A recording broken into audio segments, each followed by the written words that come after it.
Bienvenue dans un voyage fascinant à travers les mystères des cités perdues du monde antique. Depuis l'aube de la civilisation, l'humanité nourrit une obsession persistante pour ces villes qui auraient disparu, englouties par la mer, ensevelies sous le sable ou avalées par la jungle.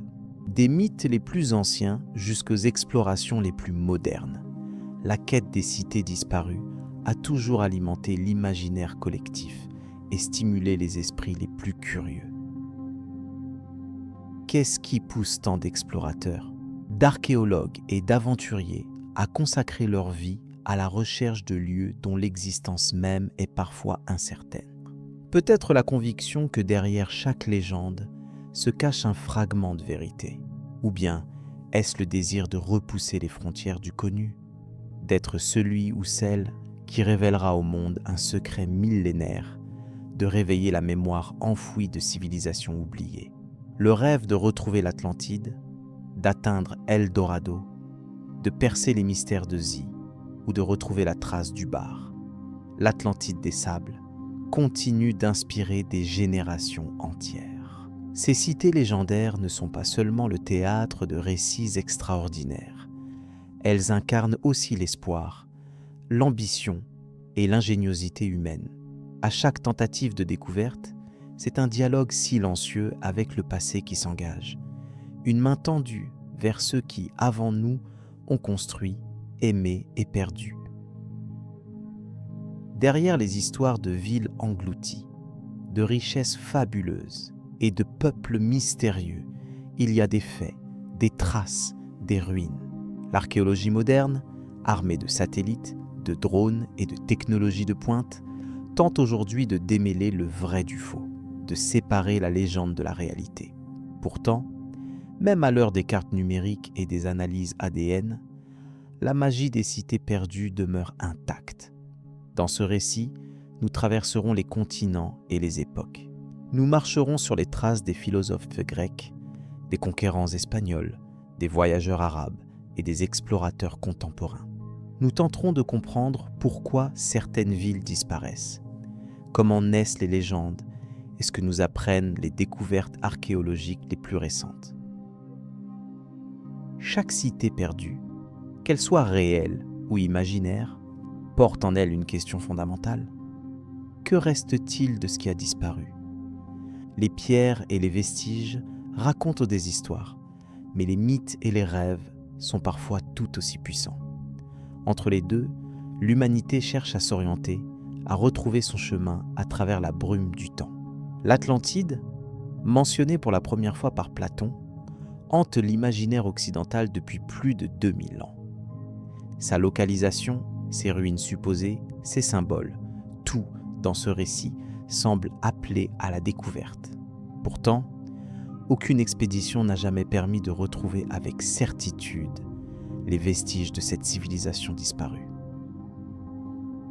El Dorado, la cité d'or, a poussé des conquistadors à traverser des continents entiers, à affronter la forêt amazonienne et les montagnes andines. Derrière le mythe se cachent de véritables cultures, des rituels mystérieux et peut-être la plus grande chasse au trésor de l'histoire. Ce mythe, né de l'éclat du métal précieux, a coûté la vie à d'innombrables aventuriers et transformé à jamais l'histoire de l'Amérique du Sud. Zi, dont le nom résonne dans les récits mésopotamiens, demeure une énigme pour les spécialistes de l'Orient ancien. Était-ce un centre religieux, une capitale prospère ou simplement un symbole d'un monde révolu? Les fouilles récentes et les textes retrouvés redonnent vie à cette ville disparue, éclairant d'un jour nouveau le berceau des premières civilisations. Ubar, la ville du désert, longtemps considérée comme un mirage, fut le sujet d'innombrables légendes dans la péninsule arabique. Les satellites et les archéologues ont finalement révélé des vestiges qui pourraient bien correspondre à cette cité mythique. Entre le sable et les ruines, une histoire de commerce, de foi et de tragédie humaine se dessine. Mais au-delà de ces 4 noms célèbres, le monde recèle des dizaines d'autres cités perdues. Mohenjo-Daro, Pavlopétrie, Hattusa et tant d'autres chacune avec son histoire unique, ses mystères, ses drames. En explorant ces villes, nous découvrons à la fois la fragilité et la grandeur des sociétés humaines. La disparition d'une ville n'est jamais seulement un événement géographique ou militaire. C'est aussi la perte d'une mémoire, la fin d'un rêve collectif, parfois l'effacement d'un savoir précieux. L'oubli et la redécouverte se succèdent dans une danse millénaire, où l'archéologue joue le rôle du passeur entre deux mondes. À chaque ruine retrouvée, à chaque vestige exhumé, une nouvelle question surgit. Qu'est-ce qui provoque la chute des cités? Les catastrophes naturelles, les guerres, les migrations, ou simplement le passage du temps? Les chercheurs n'en finissent pas de débattre, mais chaque réponse ouvre la porte à d'autres mystères. Aujourd'hui, la fascination pour les cités perdues n'a rien perdu de sa force. Des équipes entières se mobilisent, alliant traditions orales, sources anciennes et analyses scientifiques pour percer les secrets de lieux que l'on croyait à jamais disparus. Les technologies récentes permettent d'explorer des territoires autrefois inaccessibles, révélant parfois, sous la forêt ou le désert, les traces effacées d'un passé glorieux. Ce voyage dans le temps, à la croisée des disciplines, invite à repenser ce que nous savons de l'humanité. Chaque cité disparue est un miroir qui renvoie à nos propres inquiétudes, à notre besoin de comprendre d'où nous venons et ce que nous pourrions devenir. Dans les chapitres suivants, nous entrerons dans les détails de ces légendes et de ces recherches. Nous suivrons les pas des premiers chroniqueurs grecs, des missionnaires espagnols, des marchands arabes et des archéologues du XXIe siècle. Nous tenterons d'approcher la vérité entre le songe et la réalité. Préparez-vous à franchir les frontières du temps et de l'espace, à écouter les voix du passé et à sonder les mystères les plus profonds de notre planète. Les cités perdues nous attendent, prêtes à livrer, peut-être, une partie de leurs secrets. L'Atlantide, plus qu'une simple légende, est devenue le symbole universel des cités perdues et des mystères de l'Antiquité. Mentionnée pour la première fois par Platon dans ses dialogues Timée et Critias, l'Atlantide apparaît comme une civilisation brillante, puissante et avancée, dont la disparition brutale continue de fasciner l'humanité depuis plus de 2000 ans. Selon Platon, l'Atlantide aurait existé au-delà des colonnes d'Hercule, c'est-à-dire au-delà du détroit de Gibraltar, dans un immense océan où prospérait une île fabuleuse. Sa société était décrite comme extrêmement développée, possédant des richesses incommensurables, une technologie sophistiquée et un système politique avancé pour l'époque. La chute de l'Atlantide, selon le philosophe grec, aurait été provoquée par la décadence morale et l'orgueil de ses habitants, entraînant la colère des dieux. En un seul jour et une seule nuit funeste, l'île entière aurait sombré sous les flots, disparaissant à jamais de la surface du monde connu. Ce récit tragique, à la fois avertissement moral et énigme historique, a marqué durablement la culture occidentale.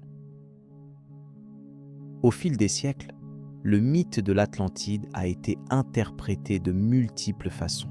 Certains y voient une simple allégorie inventée par Platon pour illustrer ses idées philosophiques sur la société et la décadence humaine, tandis que d'autres considèrent qu'il s'inspire de faits réels ou de souvenirs de catastrophes naturelles ayant frappé l'Antiquité. De nombreuses théories ont été avancées pour localiser l'Atlantide. Certains chercheurs la placent en Méditerranée, identifiant l'île mythique à la Crète minoenne, frappée par l'éruption du volcan de Santorin vers le XVe siècle avant notre ère. D'autres évoquent des sites plus lointains, comme les Açores, les Canaries, voire l'Antarctique, s'appuyant sur des indices archéologiques et des interprétations audacieuses des textes anciens. Les explorateurs modernes, aidés par les progrès de la technologie, ont multiplié les recherches sous-marines dans l'Atlantique, la Méditerranée et d'autres régions du globe.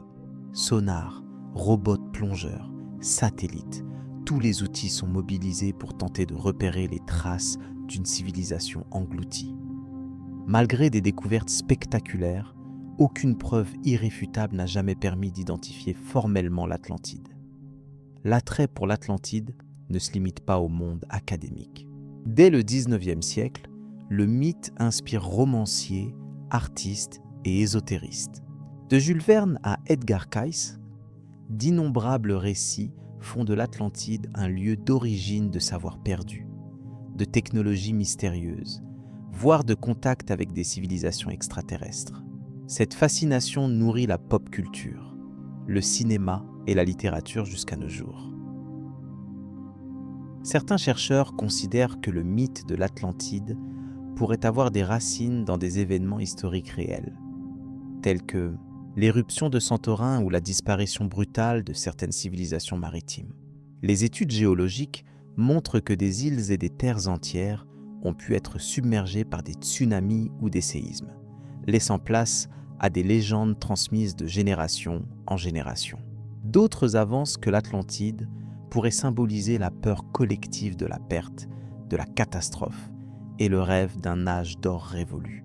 L'histoire humaine est jalonnée de récits similaires, où des cités opulentes sombrent sous le poids de leur propre grandeur, rappelant la fragilité des civilisations face aux forces de la nature. Malgré l'absence de preuves définitives, la quête de l'Atlantide continue. Des expéditions sont régulièrement organisées. Des conférences internationales réunissent des passionnés du monde entier. Et chaque nouvelle découverte archéologique ravive l'espoir de mettre au jour la vérité derrière la légende. La recherche de l'Atlantide n'est pas seulement une aventure scientifique. Elle incarne aussi la soif d'inconnu et la capacité humaine à rêver l'impossible. Au-delà du mythe, l'Atlantide a permis de sensibiliser le public à l'importance de préserver les vestiges du passé et de comprendre les cycles naturels qui façonnent notre planète. Les études menées sur les cités submergées et les catastrophes anciennes contribuent aujourd'hui à mieux anticiper les risques pour nos sociétés modernes. L'histoire de l'Atlantide, c'est enfin celle d'un mythe qui traverse les époques, se transforme, s'adapte et continue de questionner notre rapport au passé, à la mémoire et à la transmission du savoir. Tant que subsistera un brin de mystère, la légende de l'Atlantide restera vivante dans l'imaginaire collectif, invitant toujours à explorer les profondeurs de l'inconnu. Eldorado, littéralement l'homme doré, représente l'un des mythes les plus persistants et fascinants de l'Amérique du Sud. Dès les premiers contacts entre les Européens et les civilisations indigènes du Nouveau Monde, le récit d'une cité regorgeant d'or a captivé les imaginations et suscité des expéditions sans nombre à travers les jungles, les montagnes et les rivières du continent. L'origine du mythe d'Eldorado se trouve dans les rites du peuple Muisca, qui vivait sur les hauts plateaux de l'actuelle Colombie. Selon la tradition, le chef nouvellement élu était enduit de poussière d'or. Puis, à bord d'un radeau, il jetait des offrandes précieuses dans le lac Guatavita pour honorer les dieux.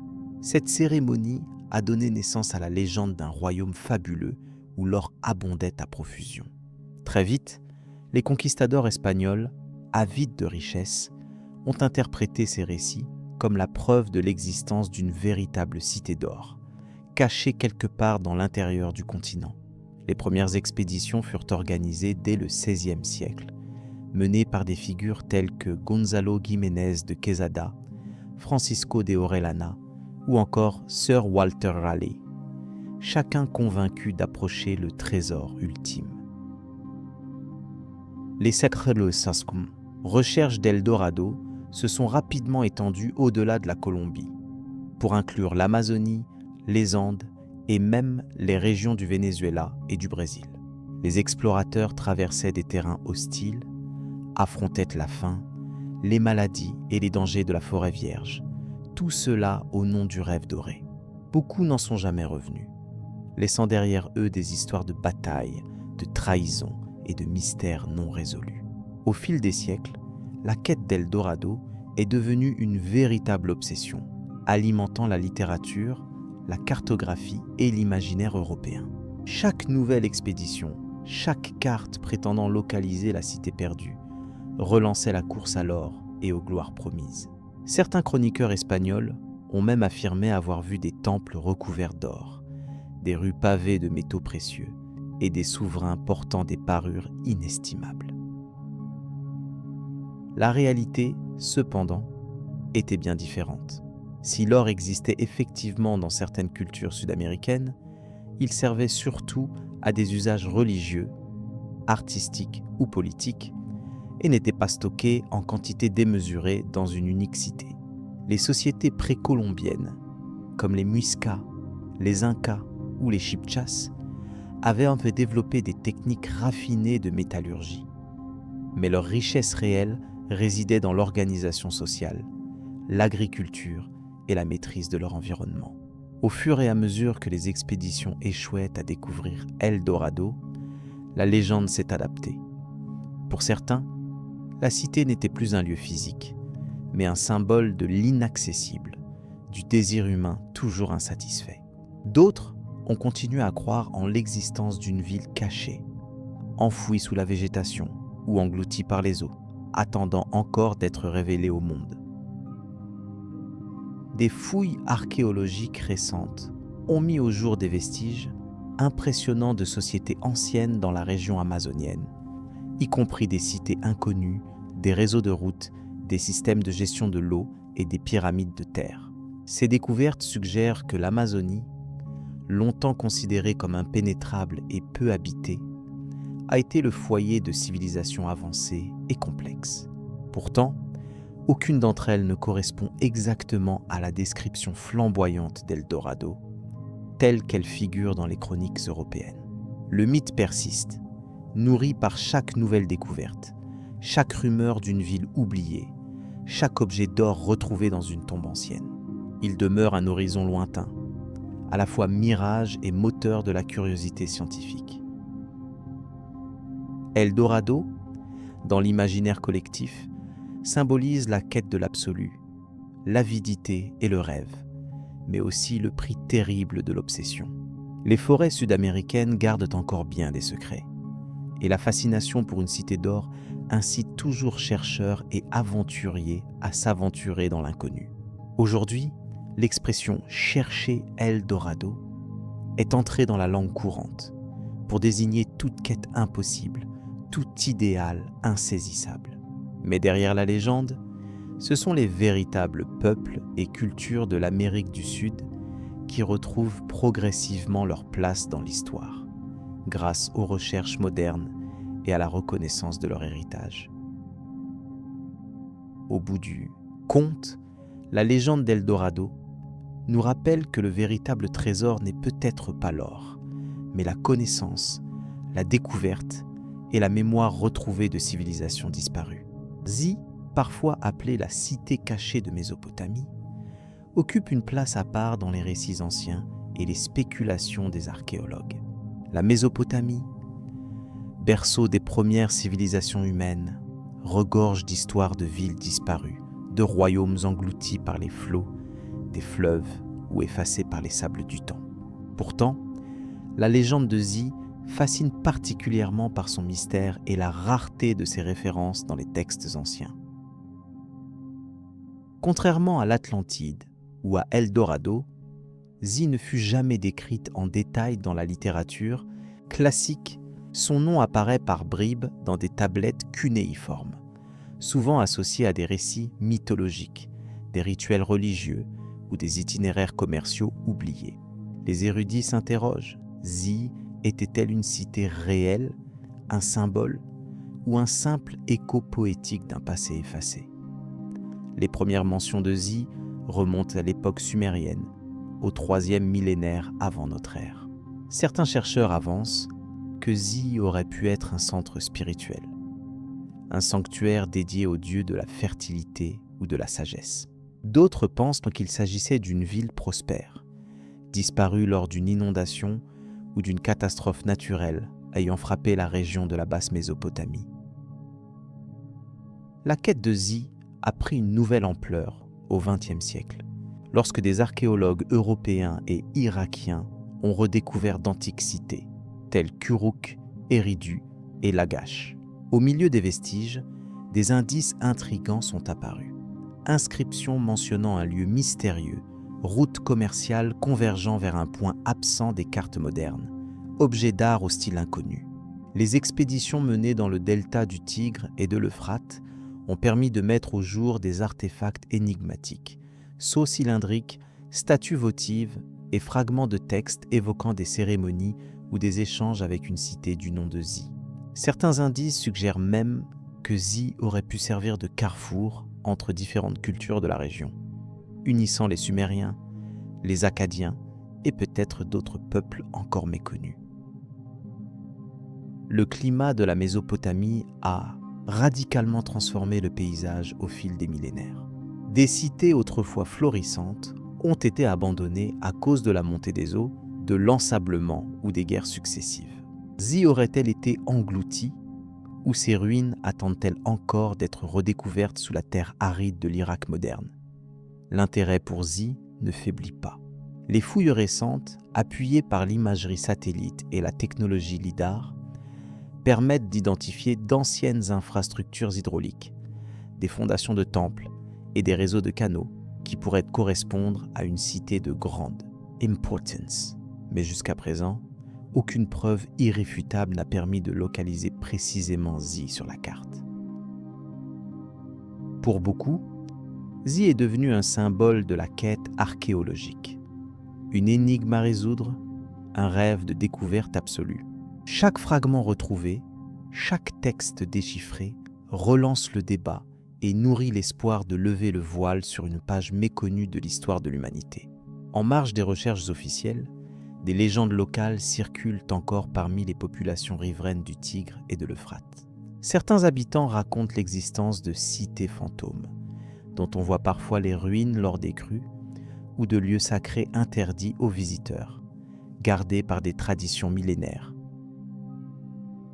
Zi, qu'elle ait réellement existé ou non, incarne la fascination pour les civilisations perdues, l'appel du passé et la volonté de comprendre les origines de l'homme. Son mythe s'inscrit dans la longue tradition des villes disparues et rappelle que la mémoire humaine, parfois plus puissante que la pierre, façonne notre rapport au temps et à l'histoire. L'archéologie continue d'avancer, patiemment, au gré des campagnes de fouilles et des découvertes fortuites. Chaque année apporte son lot de surprises, de révélations et parfois de nouvelles énigmes à explorer. Zi demeure, pour l'instant, une étoile lointaine sur la carte des cités perdues. Un point d'interrogation qui invite à poursuivre la recherche. Au final, la quête de Zi témoigne du désir universel de retrouver ce qui a été oublié, d'arracher à l'oubli les traces des premiers bâtisseurs et de renouer avec la profondeur du temps. Que la cité soit un simple mythe ou une réalité enfouie, elle continue d'inspirer scientifiques, écrivains et rêveurs à travers le monde. Ubar, parfois surnommée l'Atlantide du désert, occupe une place de choix parmi les cités perdues les plus mystérieuses du Proche-Orient. Son mythe plonge ses racines dans les récits arabes anciens et le Coran, qui évoquent la ville d'Iram, aux colonnes imposantes, disparues soudainement sous le sable pour avoir défié la volonté divine. Ce récit a traversé les siècles, nourrissant la curiosité des voyageurs, des explorateurs et, plus récemment, des chercheurs modernes. Dans la tradition arabe, Ubar était considérée comme une ville de richesse inouïe, un carrefour du commerce de l'encens reliant l'Arabie méridionale, la Mésopotamie, l'Inde et l'Afrique orientale. Son opulence attisait les convoitises et attira nombre de tribus, marchands et pèlerins qui traversaient le redoutable désert de Rub al-Khali, la mer de sable la plus vaste de la planète. Les premières mentions occidentales d'Ubar datent du XIXe siècle, à une époque où l'Europe, avide de légendes exotiques, redécouvre l'Orient à travers récits de voyageurs et missions archéologiques. L'idée d'une ville engloutie par les sables, au cœur de la péninsule arabique, devient alors un sujet de spéculation et d'hypothèse, souvent teinté de romantisme et d'orientalisme. La véritable quête d'Ubar débute cependant dans la seconde moitié du XXe siècle, lorsque des explorateurs, guidés par d'anciens textes, des cartes médiévales et des traditions locales, se lancent à la recherche de la cité disparue. Parmi eux, l'aventurier britannique Bertram Thomas et l'écrivain Wilfred Thesiger, dont les expéditions dans le Rub al-Khali révèlent l'extrême hostilité et la beauté fascinante de ce désert. L'avancée décisive survient dans les années 90, lorsque des chercheurs américains et omanais, aidés par l'imagerie satellite, identifient d'anciennes routes caravanières convergeant vers un point isolé du désert. Les fouilles entreprises près du site de Chisr, au sud de l'Oman, mettent alors au jour les ruines d'un ancien fort et d'un réseau de puits attestant l'existence d'un important centre caravanier. Les vestiges découverts suggèrent que Chisr aurait pu jouer le rôle d'étape clé sur la route de l'encens, reliant les royaumes du sud de l'Arabie au marché méditerranéen. L'effondrement brutal de la cité serait lié à l'épuisement de ses ressources en eau et à l'effondrement d'une caverne souterraine, provoquant l'ensevelissement des bâtiments sous des tonnes de sable. Si certains archéologues identifient Chisr comme l'Ubar légendaire, d'autres soulignent que la réalité historique pourrait être plus complexe. Ubar désignerait peut-être une région, un réseau de cités caravanières, ou même une métaphore de la prospérité perdue des royaumes arabes antiques. Le mythe, ainsi, se mêle à la réalité archéologique, chacun nourrissant l'autre. Les découvertes autour d'Ubar ont permis de mieux comprendre l'importance du commerce de l'encens dans l'Antiquité. L'encens, extrait de la résine d'arbres rares, était un produit de luxe, essentiel dans les rites religieux, la médecine et les échanges diplomatiques. Les routes caravanières arabes formaient un vaste réseau reliant l'Inde, l'Afrique de l'Est, la Méditerranée et la péninsule arabique. L'étude des objets trouvés à Chisr, céramiques, pièces de monnaie, outils, révèle des contacts avec des civilisations aussi lointaines que Rome, la Perse ou l'Égypte. Cela témoigne de la vitalité et du rayonnement culturel des cités du désert, souvent sous-estimées dans les grands récits de l'histoire mondiale. Ubar reste, pour beaucoup, le symbole de la fragilité des sociétés humaines face aux forces de la nature. Son effacement soudain rappelle que les empires les plus florissants peuvent disparaître en quelques générations, victimes des changements climatiques, de la surexploitation des ressources ou de catastrophes imprévues. Aujourd'hui, la légende d'Ubar continue d'attirer les chercheurs et les curieux. Les nouvelles technologies, comme le lidar et l'imagerie satellite, offrent l'espoir de découvrir d'autres sites ensevelis sous les dunes. Mais le mystère persiste. Combien de cités, de routes, de trésors reposent encore sous le sable du Rub al-Khali? Ubar, à la croisée des mythes et de l'archéologie, illustre la quête universelle du passé, la fascination pour les mondes disparus et la capacité humaine à sonder les profondeurs du temps. Qu'elle soit une ville, une région ou un simple rêve, son nom résonne encore comme un appel à l'aventure et à la découverte. Les récits bibliques regorgent de villes disparues dont l'histoire se confond avec la frontière du mythe et de la réalité. Parmi elles, Sodome et Gomorrhe occupent une place centrale dans la mémoire collective, symbolisant à la fois la décadence, la destruction divine et le mystère archéologique. La question de leur existence réelle, des causes de leur disparition et de leur emplacement précis intrigue historiens, archéologues et croyants depuis des siècles. Selon la tradition biblique, Sodome et Gomorrhe faisaient partie d'un groupe de 5 cités prospères situées dans la vallée du Jourdain, près de la mer Morte. Ces villes auraient été détruites par le feu et le soufre, envoyées par Dieu pour punir l'immoralité et la corruption de leurs habitants. Les descriptions de la catastrophe, dans le livre de la Genèse, sont parmi les plus saisissantes de l'Ancien Testament. La localisation exacte de Sodome et Gomorrhe a donné lieu à d'innombrables hypothèses et recherches de terrain. Dès le XIXe siècle, des explorateurs européens parcourent les rives de la mer Morte à la recherche de ruines ensevelies, de cratères suspects ou de traces de soufre. Certaines théories suggèrent que les cités auraient été submergées par les eaux, tandis que d'autres évoquent des destructions provoquées par des séismes ou des éruptions volcaniques. Les fouilles archéologiques menées au XXe et au XXIe siècle ont mis au jour plusieurs sites qui pourraient correspondre aux villes bibliques.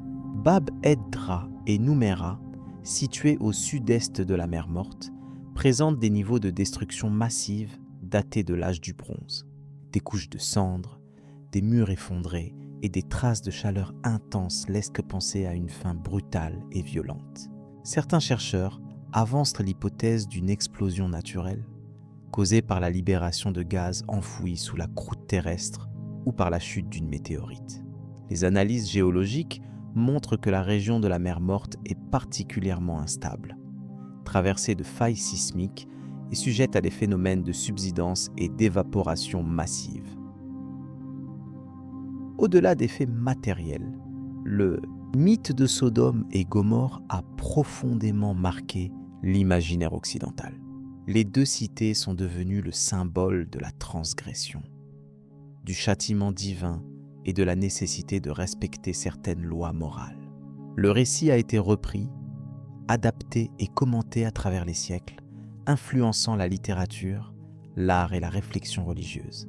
Des textes extra-bibliques, tels que les traditions juives, chrétiennes et musulmanes, ajoutent de nouveaux détails et interprétations. Selon certains récits, des vestiges maudits subsisteraient encore sous les eaux ou dans le désert, et des témoins affirment avoir vu des piliers de sel ou des formations rocheuses associées à la légende de la femme de l'eau. Malgré les progrès de la science, le mystère de Sodome et Gomorrhe n'est pas complètement résolu.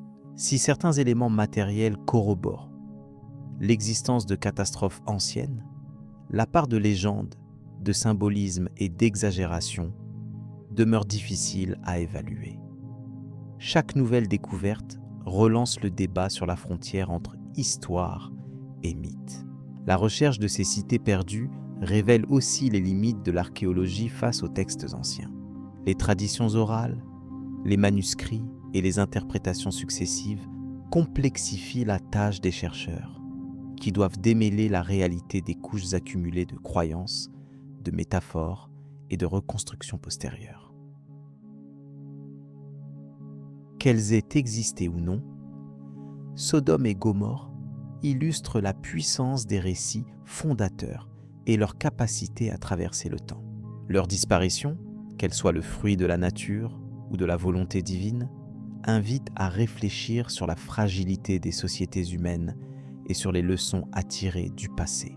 La quête des cités bibliques se poursuit aujourd'hui, portée par l'espoir de découvrir de nouveaux indices, de mieux comprendre les origines des textes sacrés et de percer les secrets de la terre la plus ancienne du Proche-Orient. En définitive, Sodome et Gomorrhe incarnent le lien intime entre mémoire, foi et science. Un dialogue permanent entre ce que nous croyons savoir et ce que nous espérons encore découvrir. Les mythes de continents disparus fascinent autant que ceux des cités perdues.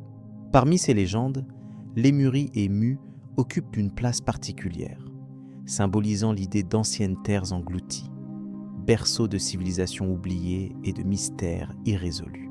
Nés de spéculations scientifiques et de récits ésotériques, ces deux noms ont nourri l'imaginaire de générations entières, bien au-delà des preuves matérielles. L'histoire de Lémurie commence au XIXe siècle, quand des naturalistes britanniques tentent d'expliquer la répartition géographique étrange de certains animaux, notamment les lémuriens.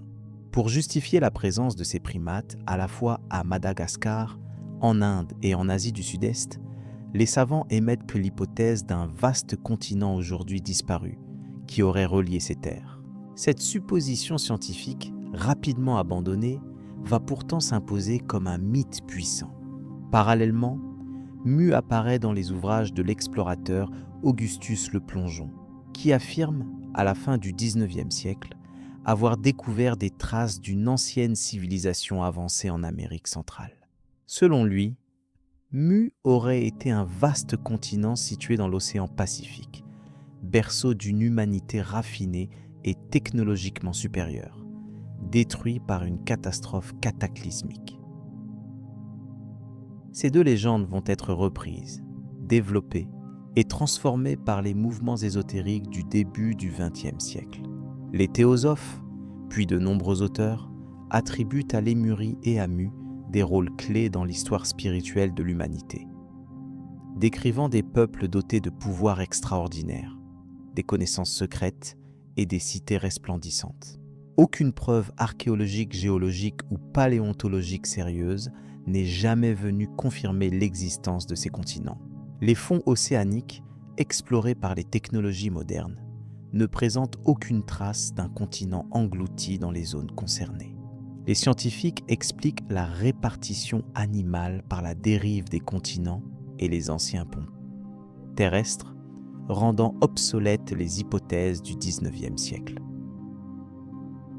Malgré cela, le mythe de Lémurie et de Mu a prospéré, porté par la littérature, la science-fiction, les sectes et les courants spirituels alternatifs.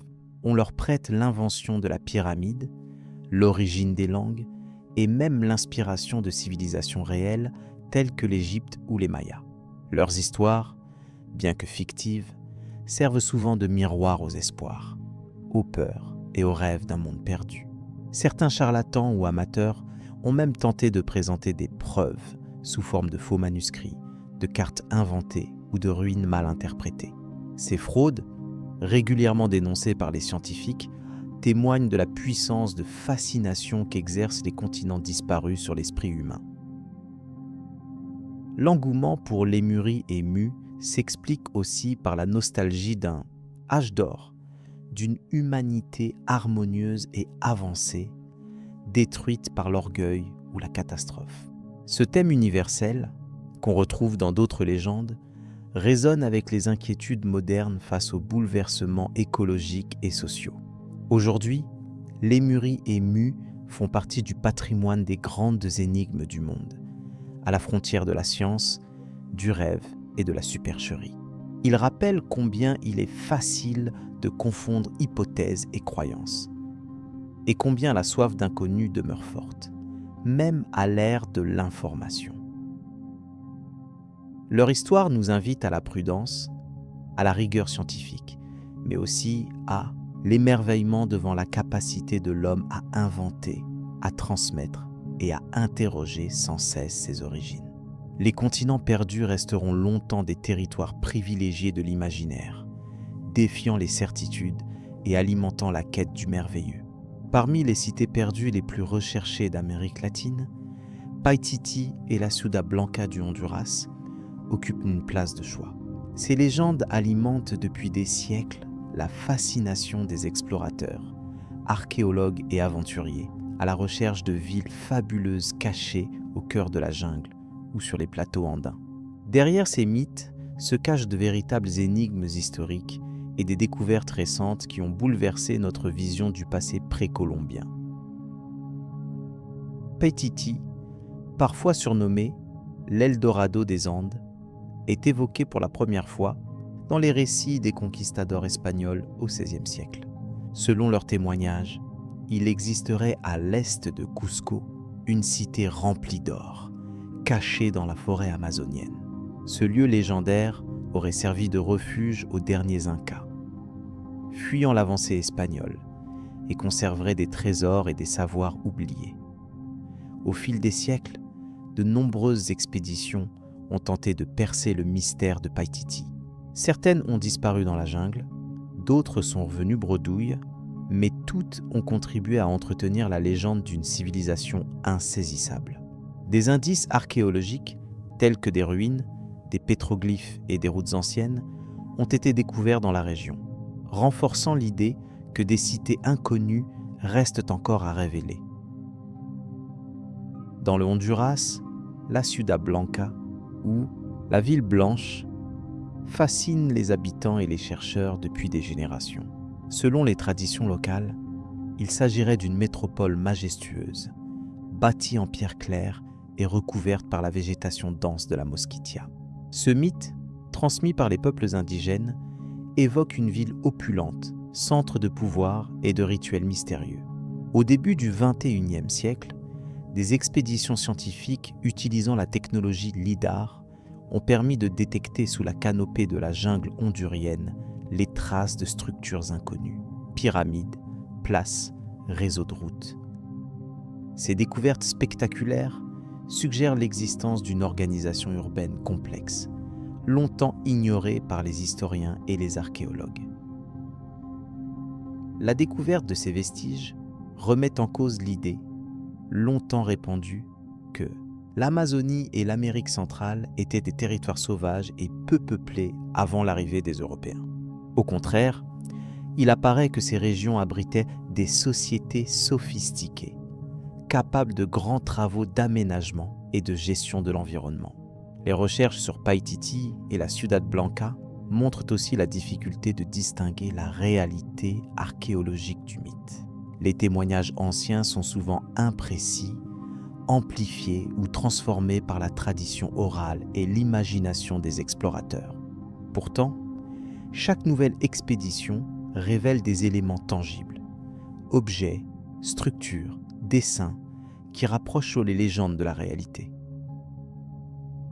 L'exploration de la jungle reste un défi immense. Les conditions climatiques, la densité de la végétation, la faune et la topographie compliquent l'accès au site. Malgré cela, les progrès technologiques, l'implication des communautés locales et l'interdisciplinarité des équipes de recherche permettent d'avancer là où, il y a quelques décennies, toute recherche était impossible. La fascination pour ces cités perdues s'exprime aussi dans la culture populaire. Romans, films, documentaires, tous reprennent le thème du trésor caché et du secret enfoui. Cette popularité contribue à sensibiliser le public à la préservation du patrimoine archéologique, souvent menacé par le pillage, l'urbanisation ou la déforestation. Paititi et la Ciudad Blanca incarnent l'appel de l'inconnu, la promesse d'une découverte extraordinaire, mais aussi l'humilité face à la complexité du passé. Leur mythe invite à la prudence, au respect de la nature et des cultures, et rappelle que, souvent, le véritable trésor se trouve dans la connaissance et la compréhension de notre histoire commune. L'Asie, vaste continent au passé plurimillénaire, abrite elle aussi ces cités perdues, enfouies sous les eaux ou avalées par la jungle.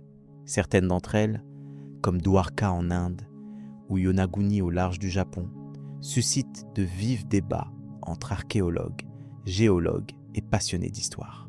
Ces sites invitent à repenser la chronologie des civilisations asiatiques et la portée des légendes transmises de génération en génération.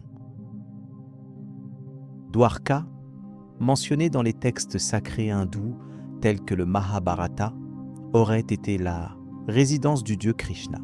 Selon la tradition, la ville aurait été engloutie par l'océan à la fin d'un âge d'or, disparaissant sans laisser de traces visibles. Pendant des siècles, ce récit fut considéré comme purement mythologique, jusqu'à ce que des fouilles maritimes, menées au large de la côte du Gujarat, révèlent des vestiges d'anciennes structures immergées. Les archéologues indiens, aidés par la technologie sonar et la plongée sous-marine, ont mis au jour des fondations de murs, des routes et des objets qui pourraient dater de plusieurs milliers d'années. Si l'identification formelle de ces ruines avec la mythique Dwarka reste discutée, la découverte relance le débat sur la profondeur historique de la civilisation indienne et sur la réalité possible de certaines traditions védiques. Au Japon, l'île de Yonaguni a acquis une renommée internationale dans les années 90, lorsque des plongeurs ont découvert au fond de la mer de curieuses formations rocheuses aux formes géométriques. Certains y voient les restes d'une ancienne cité engloutie. preuve d'une civilisation disparue, tandis que d'autres considèrent ces structures comme des phénomènes naturels sculptés par les courants et le temps. La controverse autour de Yonaguni est emblématique des difficultés rencontrées par l'archéologie sous-marine. Absence de traces humaines indiscutables, manque de contexte culturel, incertitude sur la datation. Néanmoins, la fascination pour ces pyramides sous-marines reste intacte et chaque nouvelle plongée apporte son lot de spéculations et d'interprétations contradictoires. L'Asie compte également de nombreux autres sites mystérieux, parfois moins connus, mais tout aussi intrigants. En Indonésie, la colline de Gunung Padang est considérée par certains chercheurs comme le vestige d'une structure mégalithique monumentale, antérieure à toute civilisation connue. Au Cambodge, la découverte de vastes réseaux urbains enfouis autour d'Angkor montre l'ampleur et la sophistication des sociétés khmères. Ces découvertes remettent en cause l'idée d'une évolution linéaire et progressive des sociétés humaines. Elles révèlent la capacité de certaines civilisations à s'adapter à des environnements extrêmes, à bâtir des infrastructures ambitieuses et à laisser derrière elles des traces durables, parfois effacées par les catastrophes naturelles ou l'oubli. La recherche de cités perdues en Asie implique souvent une collaboration internationale, mêlant archéologues, géologues, historiens, linguistes et ingénieurs. Les traditions orales, les textes anciens et les technologies de pointe se complètent pour faire émerger un tableau plus complexe et nuancé du passé asiatique. En parallèle, ces sites font l'objet d'un regain d'intérêt touristique et culturel. De nombreux visiteurs affluent pour admirer les ruines immergées, gravir les terrasses anciennes ou écouter les récits des habitants locaux. Ce phénomène, s'il n'est pas encadré, peut mettre en péril la préservation du patrimoine, mais il permet aussi une meilleure valorisation des découvertes et une sensibilisation accrue à l'importance de la mémoire collective. Au bout du compte, les cités perdues d'Asie nous rappellent que l'histoire humaine est tissée de disparitions, de renaissance et de mystères. Chaque site dévoilé, chaque légende confrontée à la science, élargit notre compréhension du passé et enrichit la trame de l'aventure humaine.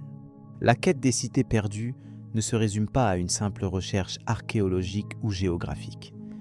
Elle incarne une dimension profonde du rapport de l'humanité à son propre passé. Depuis des siècles, cette fascination pour l'invisible, l'effacé, l'englouti, nourrit les rêves, les sciences et les récits collectifs. L'histoire de ces recherches reflète autant la soif de savoir que la puissance de l'imaginaire humain. Au fil du temps, les méthodes et les outils des explorateurs ont évolué. Les premières expéditions reposaient sur des cartes imprécises, des témoignages oraux et une bonne dose d'intuition. Aujourd'hui, l'archéologie bénéficie de technologies avancées, imagerie satellite, lidar, analyse chimique et datation au carbone 14. Ces innovations permettent de révéler des traces longtemps restées cachées et de mieux comprendre les mécanismes de disparition des civilisations. Pourtant, même avec les moyens les plus sophistiqués, la part de mystère demeure. Beaucoup de cités perdues n'ont pas encore livré tous leurs secrets. Certaines attendent d'être découvertes sous les sables, d'autres dorment dans les fonds marins, et quelques-unes ne subsistent peut-être que dans la mémoire et les rêves des peuples qui les ont évoquées. La disparition des villes s'explique rarement par une seule cause. Catastrophes naturelles, changements climatiques, guerres, épidémies ou transformations économiques se conjuguent pour effacer des sociétés entières en quelques décennies.